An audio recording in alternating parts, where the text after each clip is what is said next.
গলির মোড়ে একটা গাছ দাঁড়িয়ে, গাছ না, গাছের প্রেতচ্ছায়া, আঁকাবাঁকা শুকনো কতকগুলি কাঠির কঙ্কাল, শূন্যের দিকে এলোমেলো তুলে দেওয়া, রুক্ষ রুষ্ট রিক্ত জীর্ণ।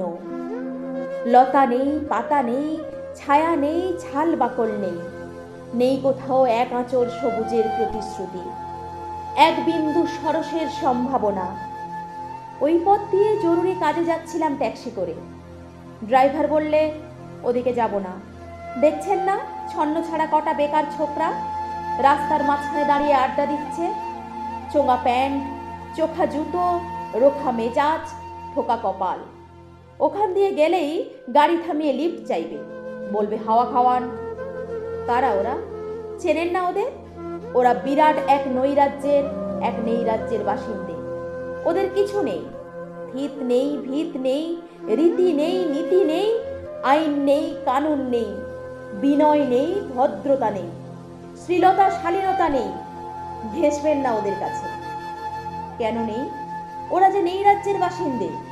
ওদের জন্য কলেজে সিট নেই, অফিসে চাকরি নেই, কারখানায় কাজ নেই, ট্রামে বাসে জায়গা নেই, খেলায় মেলায় টিকিট নেই, হাসপাতালে বেড নেই, বাড়িতে ঘর নেই, খেলবার মাঠ নেই, অনুসরণ করবার নেতা নেই, প্রেরণা জাগানো প্রেম নেই, ওদের প্রতি সম্ভাষণে কারুর দরদ নেই। ঘরে বাইরে উদাহরণ যা আছে তা সুধা ক্ষরণের উদাহরণ নয়, তা সুধা হরণের ক্ষুধা ভরণের উদাহরণ। শুধু নিজের কোলের দিকে ঝোল টানা। এক ছিল মধ্যবিত্ত বাড়ির এক চিলতে ফালতু একটু রক, তাও দিয়েছে লোপাট করে। তাই এখন পথে এসে দাঁড়িয়েছে সড়কের মাঝখানে। কোত্থেকে আসছে সেই অতীতের স্মৃতি নেই, কোথায় দাঁড়িয়ে আছে সেই বর্তমানে গতি নেই, কোথায় চলেছে নেই সেই ভবিষ্যতের ঠিকানা।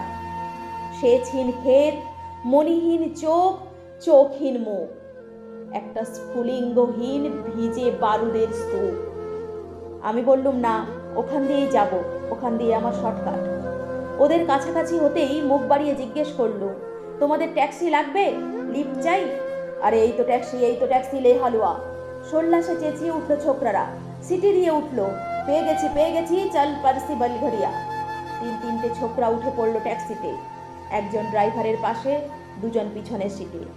বললু, কদ্দূর যাবে? এই কাছেই, ওই দেখতে পাচ্ছেন না ভিড়? সিনেমা না, জলসা না, নয় কোনো ফিল্মি তারকার অভ্যর্থনা। একটা নিরীহ লোক গাড়ি চাপা পড়েছে, চাপা দিয়ে গাড়িটা উধাও। আমাদের দলের কয়েকজন গাড়িটার পিছে ধাওয়া করেছে। আমরা খালি ট্যাক্সি খুঁজছি। কে সে লোক? একটা বেওয়ারিশ ভিখিরি, রক্তে মাংসে দলা পাকিয়ে গেছে। ওর কেউ নেই, কিছু নেই। শোবার জন্য ফুটপাত আছে তো, মাথার উপরে ছাদ নেই। ভিক্ষার জন্য একটা পাত্র আছে তো, তার মধ্যে এক প্রকাণ্ড ফুটো। রক্তে মাখামাখি সেই দলা পাকানো ভিখিরিকে ওরা পাঁজা কোলা করে ট্যাক্সির মধ্যে তুলে দিল। চেঁচিয়ে উঠল সমস্বরে, আনন্দে ঝংকৃত হয়ে, প্রাণ আছে, এখনো প্রাণ আছে। রক্তের দাগ থেকে আমার ভব্যতা ও শালীনতাকে বাঁচাতে গিয়ে আমি নেমে পড়লেন তাড়াতাড়ি। তারপর সহসা শহরের সমস্ত কর্কশে, কঠিনে, সিমেন্টে, কংক্রিটে, ইটে, কাঠে, পিচে, পাথরে, দেয়ালে দেয়ালে বেজে উঠল এক দুর্বার উচ্চারণ, এক প্রত্যয়ের তপ্ত শঙ্খধ্বনি। প্রাণ আছে, এখনো প্রাণ আছে। প্রাণ থাকলেই স্থান আছে, মান আছে, সমস্ত বাধা নিষেধের বাইরেও আছে অস্তিত্বের অধিকার। ফিরে আসতেই দেখি গলির মোড়ে গাছের সেই শুকনো বৈরাগ্য বিদীর্ণ করে বেরিয়ে পড়েছে হাজার হাজার সোনালি কচি পাতা, মরমরিত হচ্ছে বাতাসে। দেখতে দেখতে গুচ্ছে গুচ্ছে উঠলে উঠেছে ফুল, ঢেলে দিয়েছে বুকের সুগন্ধ, উড়ে এসেছে রং বেরঙের পাখি, শুরু করেছে কলকণ্ঠের কাকলি। ধীরে ধীরে ঘন পত্রপুঞ্জে ফেলেছে স্নেহার্দ দীর্ঘ ছায়া, যেন কোন শ্যামল আত্মীয়তা। অবিশ্বাস্য চোখে চেয়ে দেখলুম কঠোরের প্রচ্ছন্নে মাধুর্যের বিস্তীর্ণ আয়োজন। প্রাণ আছে, প্রাণ আছে। শুধু প্রাণী এক আশ্চর্য সম্পদ, এক ক্ষয়হীন আশা, এক মৃত্যুহীন মর্যাদা।